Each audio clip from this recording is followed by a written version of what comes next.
Let's take a look at simplifying fractions. This is just one of our applications of equivalent fractions. When we're simplifying fractions, what we're doing is we are finding the least number of fractional pieces that would be the same amount. It's just one way that we can use our equivalent fractions. You might want to get some fractional pieces to practice this. So for example, if we had 4/8, that includes 4 fractional pieces. 1, 2, 3, 4. If we were going to try to simplify it, is there some way that we could maybe reduce or have less pieces? Well, we could. We could simplify it to having just 2 pieces. That would be 2/4. See how the 2/4 is the same size as our 4/8. Well, can we keep simplifying this particular one? Well, now if we take a look, we can simplify it all the way down to just one piece. That would be 1/2. So 1/2 is known as the simplest form of 4/8.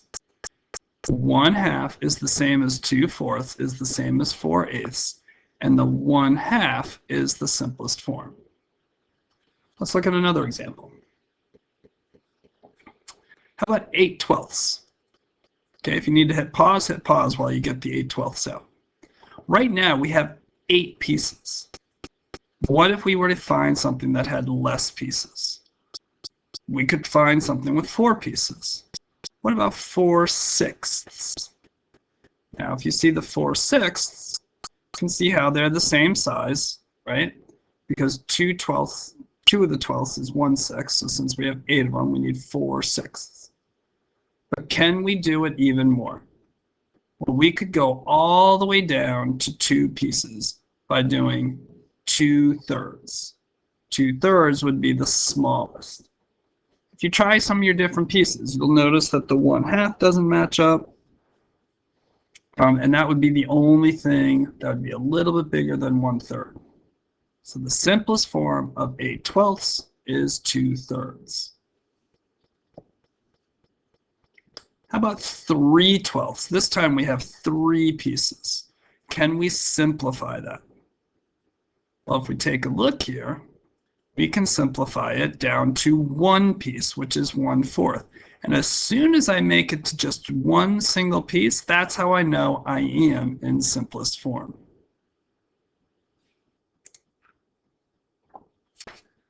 Well, can we always simplify? Let's take a look at 5/12. First, I could try with 1/2, but notice it does not match. I could try with 2/3. 1/3 obviously isn't going to match. 2/3 isn't going to match. I could try with 2/4. That doesn't match. You can see where the 1/4 and 1/4 doesn't match. How about 3/5? Nope, that's also too much. 3/6 does not match, and you can see where it's not matching with just 2/6 either. You could try with some others also on your own. You could try 1/8. You could try 1/10. Nothing's going to match. So we say that it is already in simplest form. So let's take a look at another way to do this without our models. We could do this where, if you remember from doing our equivalent fractions, we could divide. Our first example was 4/8. We split it into 2 parts, 2/4, split that into 2 parts, and we got 1/2. Or we could jump all the way from 4/8 to 1/2 to get our simplest form. Our next example was 8/12. Now we split that one into half. We got 4/6, split that into half, and then we got 2/3. Similarly, we could have done and split it into 4 parts and gotten 2/3 right away. And then our third example that we did with the models was 3/12. With 3/12, we divided both the numerator and denominator by 3. We split them into 3 parts, and we got 1/4. So let's see, now that we know how to do it with the models, let's look at the strategies. How can we go about doing this? Well, here's our first example, 4/8 that I want to look at. First thing I'm going to do is I'm going to think of what are the factors of 4, 1, 2, and 4, and then what are the factors of 8. 1, 2, 4, and 8. Well, what's the greatest common factor? Common factors being the ones that are the same. So 1 is the same for both, 2 is the same for both, and 4. Well, that means 4 is the greatest common factor. So I'm going to use 4, which is the greatest common factor. And I'm going to go from 4/8, simplify it by 4, and go all the way to 1/2. Let's take a look at another example. Now, you don't always have to go all the way in the first step, like I did in the first example. If we take a look at 8/12, I happen to know they're both even numbers, so I'm going to simplify by 2. But look, I get 4/8. And when I have 4/6, when I see 4/6, I know that they're still even numbers. I'm going to do it by 2 again. And then I'm going to get 2/3. That's the simplest form. There's nothing else that 2 and 3 can be divided by. Let's take a look at another example. How about 9/12? First, I do the factors of 9, 1, 3, and 9. Then I would look at the factors of 12, 1, 2, 3, 4, 6, and 12.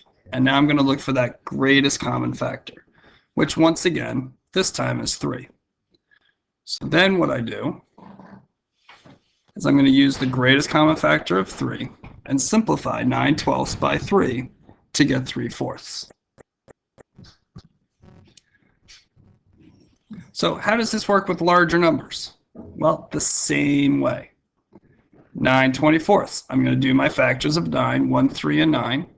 Factors of 8, 1, 2, 3, 4, 6, 8, 12, and 24. So there's a lot more of them. 3 is my greatest common factor.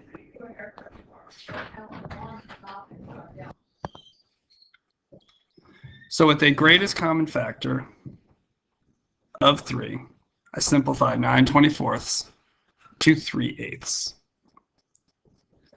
Like before, I don't have to find the greatest common factor.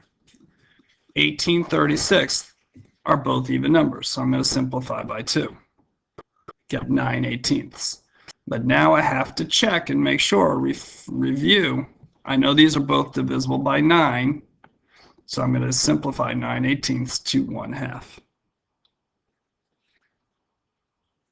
A third example, with 24/36, I'm going back to writing down all of my factors. 1, 2, 3, 4, 6, 8, 9, 12, 24 for number 24, and then 1, 2, 3, 4, 6, 9, 12, 18, and 36 for 36. And here I see I have 12 as my greatest common factor. So I'm going to simplify it by 12 and get 2/3. Why don't you go ahead and try these on your own and submit them on the Google form.